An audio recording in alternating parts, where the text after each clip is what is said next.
The whispers started subtly, like tendrils of smoke snaking through the crowded hallways of the university.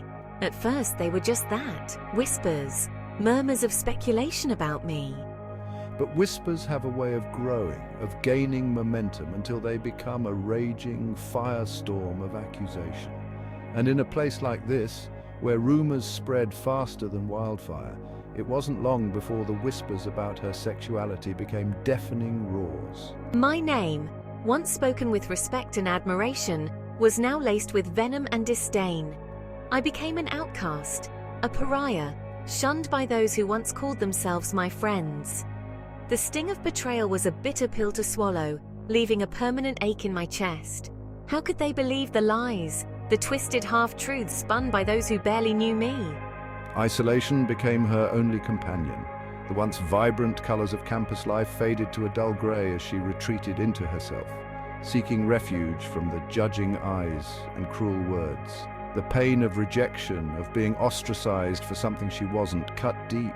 It was a wound that festered, poisoning my thoughts and leaving me feeling broken and alone. My sanctuary became the library, a place where the scent of old books and the rustle of turning pages provided a fragile sense of peace. I buried myself in my studies, finding solace in the world of knowledge, a world where truth and logic prevailed.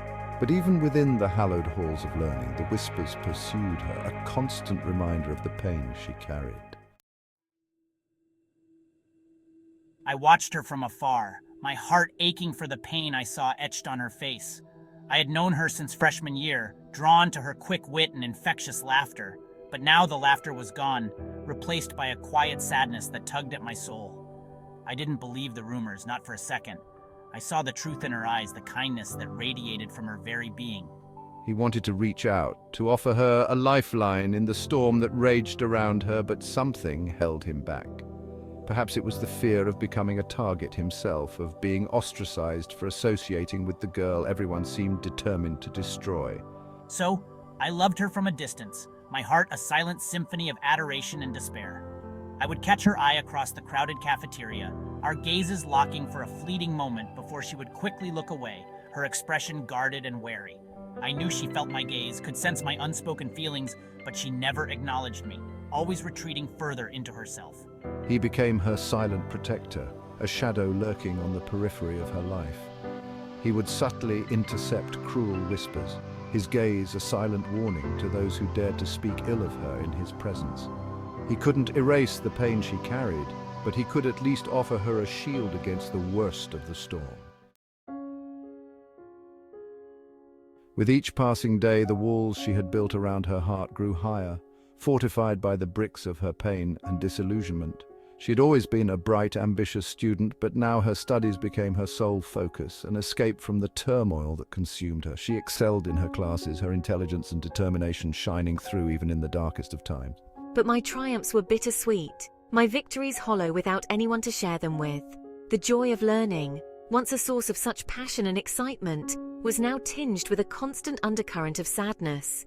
I craved connection, yearned for the camaraderie of true friendship, but the fear of rejection kept me tethered to my self-imposed isolation. The library became her sanctuary, her haven from the storm. She would spend hours lost in the pages of her books, her mind a whirlwind of equations, theories, and historical facts. The weight of her troubles seemed to lessen within those walls, the silence a balm to her wounded soul. Yet even in her solitude, she was not truly alone. She could feel my eyes on her, a constant presence that both comforted and terrified her.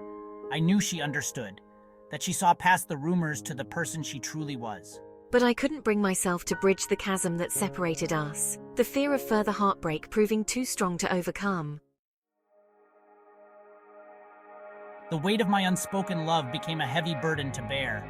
I watched her retreat further into herself, the light in her eyes dimming with each passing day. Her once vibrant spirit seemed to wither under the relentless pressure of the rumors and innuendo that swirled around her. He couldn't bear to witness her pain any longer, yet he felt powerless to stop it. I considered confessing my feelings, hoping that my love might be enough to heal her wounded heart. But the fear of rejection, of pushing her further away, paralyzed me. As the semester drew to a close, he made a decision that tore at his very core. he would leave, distance himself from the source of his pain. Perhaps with time and space, I could learn to forget her, to silence the ache in my heart. So I left without a word, my departure as silent and unnoticed as my presence had always been.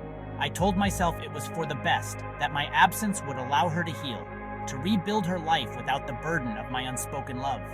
But as he walked away from the only place he had ever truly felt at home, a piece of him remained behind, forever tethered to the memory of the girl who had stolen his heart. A year passed, filled with the echoes of what could have been. I had poured myself into my studies, graduating with honors. My academic achievements were a testament to my resilience and unwavering spirit. Yet, despite my successes, a part of me remained trapped in the shadow of that tumultuous year. The rumors had eventually faded, the whispers dying down to an occasional murmur, but the scars remained, a constant reminder of the pain she had endured. I had learned to navigate the world with a guarded heart, keeping my distance from others, afraid to risk the vulnerability of true intimacy. I had moved on with my life, accepting a coveted position at a research facility in a new city. I had built a life for myself, a life filled with purpose and meaning.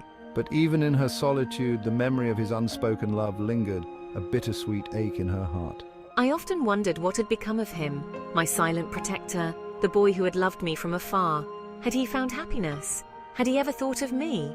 The questions haunted her, a constant reminder of the love that had never been spoken. The email arrived on a dreary Tuesday afternoon, its subject line a simple "long time no see." My heart skipped a beat as I recognized the sender's name. His name, a name I had tried so hard to forget. The words blurred before my eyes as I read his message, his words filled with a mixture of apology and longing. He wrote of his regret for leaving without a word, of his constant thoughts of her over the past year. I confessed my love, my words pouring out like a torrent, expressing the depth of my feelings that had remained unspoken for far too long. A wave of emotions washed over her, shock, disbelief, and a flicker of hope that she had tried so hard to extinguish. Could it be true? Could he really still care after all this time? His email ended with a simple request, a plea for a second chance. He would be in my city for a conference and asked if we could meet, if only for a cup of coffee. I sat there for a long moment, my heart pounding in my chest, the weight of his words pressing down on me. A year of silence, a year of unanswered questions, and now this. A small smile played on my lips as I began to type my reply.